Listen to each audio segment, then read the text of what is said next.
எப்பயுமே இந்த அட்வைஸ் பண்ணுறது வந்து ரொம்ப ஈஸி. அதை செயல்படுத்துறது தான் கஷ்டம். சில பேர் அவன் பாட்டுலாம் ஈஸியாக அட்வைஸ் பண்ணிடுவான். இப்போ சொந்தக்காரங்க இருக்கிறாங்க, அவங்கள சொல்லுவாங்க, சார் நீங்கள் பணி ஓய்வு பெற்றுட்டீங்க, ரிட்டையர்மெண்ட் ஆகிட்டீங்க, நீங்கள் போய் சொந்தத்துக்குள்ளே இருக்கிறது நல்லது, அதுதான் கடைசி காலத்தில் நல்லதாக இருக்கும் அப்படின்னு இவன் சொல்லுவான். ஆனால் சூழ்நிலை வேறு மாதிரி இருக்கும். நமக்கு வந்து எப்படின்னா சொந்தங்கள்ன்றது 2 வகையாக பிரிக்கலாம். ஒன்று வந்து எப்படி தான் கஷ்டங்கள் வந்தால் கூட கடைசி வரைக்கும் பயணிக்கிற சொந்தங்கள் இருப்பான். சில சொந்தங்கள் வந்து என்னென்னாக்கா, தனக்கு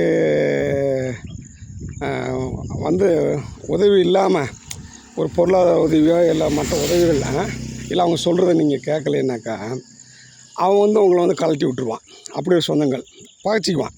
பகைக்கிறது மட்டும் இல்லை, அவன் மட்டும் பகைச்சிட்டு போக மாட்டான். அவன் சொந்தக்காரங்க எல்லாம் சுற்றி இவன் வந்து கெட்டவன் அப்படின்னு சொல்லி உங்களை வந்து முத்திரை குத்தி உங்களை வந்து அந்த மாதிரி பண்ணி அவன் ப்ரொபகண்டா பண்ணி உங்களை வந்து மற்றவங்கள்ட்ட பிரிச்சுருவான். அப்போ இப்போ சொந்தங்கள் எங்கே இருக்க போகுது?